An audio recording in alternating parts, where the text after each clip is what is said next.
Well, all right, y'all. All across the USC, Compton, Watts, Bay to LA, Pomona, California, from valley to valley, we represent that killer Cali.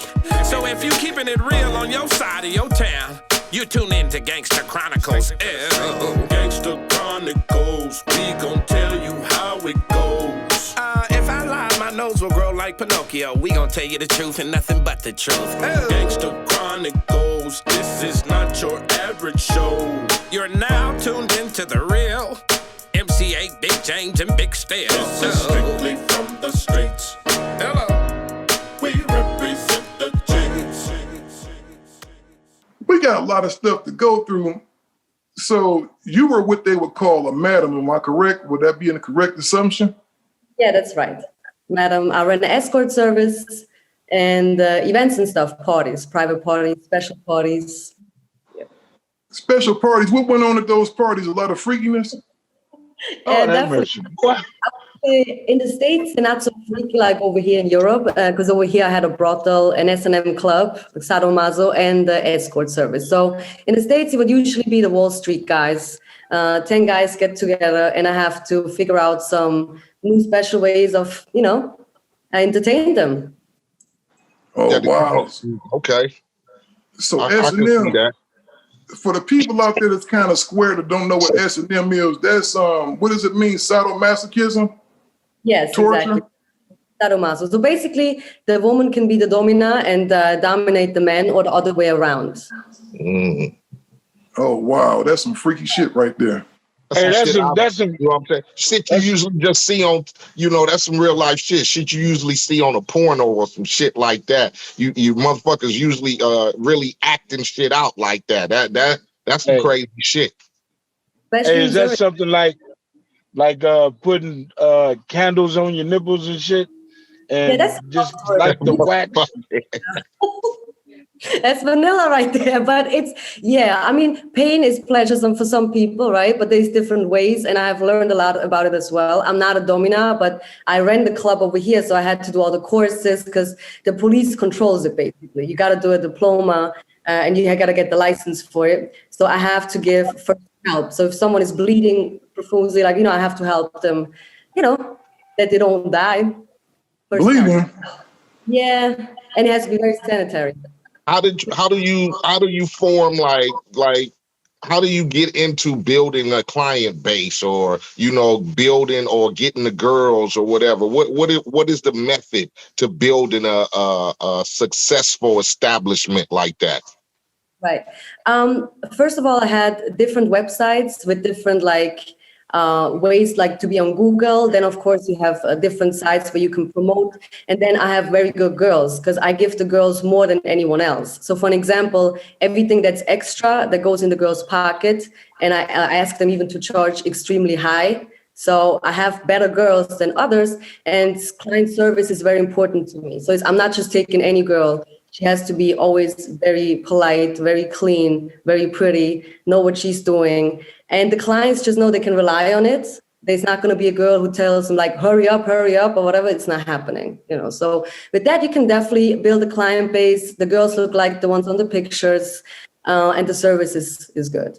So that way you can build up network. So pretty much it was a lot of faking going on, a lot of fake moaning and stuff because they were with these old fat dudes that wasn't putting in no work. So it was just a lot of faking. They made them feel like real men. And basically that's what you're saying, right? Definitely. But some people, they really are into it. So it's and that's something I want to bring out now in the movie and in my documentary. So prostitution always sounds like it's dirty and it's disgusting, and the women who do it have to do it. A lot of women, they actually want to do it because they might want to make $1,000 an hour. And I think a lot of them want to, and they're on free will. No one tells them what to do or how to do it. They can come and leave as they please. I just have very simple rules, that they have to go by. But it's an environment that, women can make a lot of money, and they are safe there because I have safety ways, how I protect my women. Yeah, so I want to go ahead, James. Well, I just want to know how you got into it, being a small woman in a very dangerous business. You know what I'm saying? How did you survive? In the prison? No, what in prison and just running a business like that. What happens when you get a man that's drunk, full of Right. himself, and not liking the service? How do you control that? Right. Being a small woman. Yeah. So this is the thing. I have security people around me if there's really like a danger, but usually it's just a driver that's a security. But what I usually did is if a guy didn't want to pay, usually they have to pay up front anyway. If there's any issue, I would go by and I would never say, I'm the one who run it. I'm the messenger. So I never said I'm the one who runs it, because what I'm going to do, if someone wants to do something to me, they can. I always say, well, I'm just a messenger. I'll give you your money back, but when my boss is coming back from Russia, his name is Ivan or Igor, you can deal with him, so it's fine. And usually these guys who pay all this money, they don't want to deal with that, because they have usually a certain position, or they got if they hear Russia or the Russian mob, they always they back off, and usually Right. even didn't even know it, because I wouldn't tell people I'm the one who runs it. I just always say, well, the boss is coming in, do this, do that, or if not, he's gonna be mad. And there was never no one around. So, but that way I kind of had it off my back. People who want to do something. And then at the same time, if someone wants to call the police, they can. I just said, then we all going, because it's illegal for you too. And a lot of people have positions, they can't afford that. Yeah, so you pretty much play mind games with them then. Yeah. Exactly. That's what it is, and that's what I want to do. James touched on a good point. I wanted to go back to the beginning. So you started off in New York City, right? Right. Take us back to the beginning, how you got in the game. Right. So when I came to New York first, I was 20 years old with no visa, just a tourist visa. And I was selling watches for a Swiss company. And that company moved to Hong Kong, and I didn't want to go there. So I thought of how can I pay this apartment? Because I lived in the Diamond District. It was $3,000 a month, the little apartment, and it was cash. So I worked in the strip club for 3 months, and I figured out the language, my English got better. And I met a girl that had these Backpage girls. And she was picking them up off the street and giving them housing. So my thought was, how about I start networking? I know a lot of Italians already. So I will go to Cipriani's and all these places. I start picking up girls. And then I had this one thing, they had a lot of apartments in that Diamond District, but there was actually an office building. So I rented all the apartments and putting girls from Switzerland that already worked in a brothel. So they know how to work. And they had a 3 month.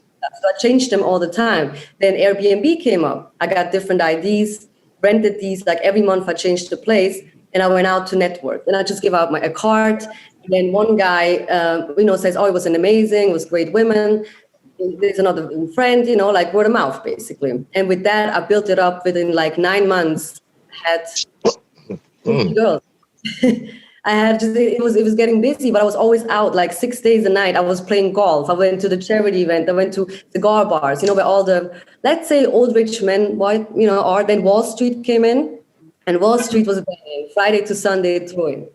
So, and then I had some Arabs, and then I had international clients. So it was building it by itself, slowly and kind of fast as well, because I was 20 when I started, and by 22, I was pretty much established. So I figured out the game. But how I got into it is really my best friend. She was working since a young age because she really loves this job.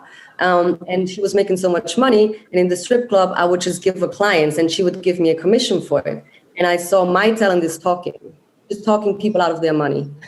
But that way I was seeing, okay, what do guys don't like? So they call escort services and the girl is ugly. Maybe she don't look right. She stinks. She doesn't know what she's doing. And then I had in professional women, they look beautiful, they don't care, they work and they will do their best.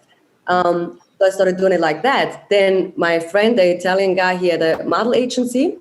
So all these models wanted to make money. And then I had some college girls. I started getting into the politicians, gave me a whole lot of more clients.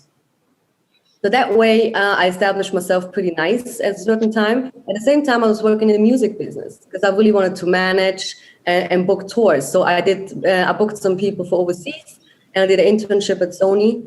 And in the music business, I just gave them drugs and women for favors. So that way I got favors from all kinds of people. And they know they don't mind if I come to the studio and bring them drugs, right? I mean, I'm not going to rob them. I'm not going to film them. I'm always reliable. So we became friends, so friends, favors. And that way it worked out pretty well for me in the beginning. Really, I know as you said earlier. Go ahead, James. No, so how did you wind up in prison? Well, this is the thing. My mistake was I saw, especially in Wall Street, everyone wants to get high. So I had a guy that I would just send to the client and he would make money and whatever. I didn't want anything from that. And then he started getting unreliable. And if I don't have drugs by 5, 6 a.m., he's going to maybe do an hour instead of 10 hours or a day or 2 days. So I got myself a connect in New York. And I just started buying my own drugs and bringing it to the clients. But I wouldn't even I didn't mix it up. I didn't really, I even said, if you do 3 hours, I'll give you 2 baggies for free. I don't care, right? It's just you have to take the woman and book her. So I got even better connects and better connects. So by the end, I was pretty much by the first connect with the Colombians. I was with them. And I would still then not touch the stuff. I would just bag it up, give you 1.1, 1.2 for free or for 100, whatever. So, and then I had, of course, other friends, they wanted to have some stuff. So with time, I was probably selling almost a kilo a month, just with little baggies here and there, And how I got into prison was someone that I called a big brother. He's a former bad boy associate, let's say. He goes by the name of Uncle Paulie, ex-bodyguard. He set me up, unfortunately, with the feds. Hold on. Let's go back. So Uncle Paulie from Bad Boy turns you in. Well, what happened is this. I was extremely naive. I trusted him, didn't understand snitching, didn't understand the streets at all, right? Right. So, and basically he said, I need a favor. And I said, I can't do you the favor. I can't give you a connect because they won't talk to you. They only talk to me because I'm really reliable and I'm engaged to somebody. So in the end of the day, I will do the drop, but I do it only once. I do one favor for you and I can't do it after because it's not, I was afraid to get robbed because then I'm going to be, or I maybe get beat up or something. So I said I do one drop and I sold it to undercover DA that introduced me to. And of course, there was and I was in shock. I'm like, why are they turning up on me like that? I was we were in a sushi spot on the Upper East Side, like a fancy place. And we were sitting down and he says, I have the money, really loud. And I packed the drugs up like a gift. It was right after Christmas in 2012. And when he said that, I just saw he was shaking. And then I turned around and I see the lights. And it was the whole DA, the FBI, NYPD, they all turned up. And they just, I was like, they were not here for me. So I'm trying to walk out. They're like, no, we got you. So they put me in handcuffs, read me on my rights. And I just know when someone reads your rights, that's a bad sign. So I'm like, yeah. So then they went to my house. They knew just everything that he basically knew. But at that point, I still didn't know it was him because I didn't know the snitching. It's not even possible over here. It doesn't work like here, like that, So then when I saw the whole thing came further, I went into the courtroom and stuff. I had no co-defendant. So the guy was always a DA undercover. He was there as well with when we had all these talks with the DA. So they wanted me to snitch. And at that point, I think for me, even I'm not from the streets, but it's just I fucked up and I take the blame. So I took the blame from everyone in the house because it was my house on top of that. And, and the DA told me, you're going to do 25 years. You're 24 years old right now. You're going to do 25 years. And I'm like, well, I'm just going to get a lawyer, So in the end, they had to throw out a lot of stuff from the arrest because it wasn't correct. So I was blessed in disguise, but I still had to do time. I definitely had to take a deal at one point, and I couldn't go to trial because I would lose, Right. And he never got arrested, Uncle Paulie. And of course, on my part, my side, no one got arrested either. So I just took the blame. And I think he counted that I would snitch, so that he would be out of the thing. And while I was in prison, a lot of people came up to me and told me he's known for, and I'm not here to retaliate or I just feel like people who deal with him right now should at least know that they're not doing the same thing that I went through. That's the only thing I really want to do. So he basically introduced you to the undercover. Yes. And he never got arrested. He would know, right? And he would have get arrested for conspiracy, but he never did.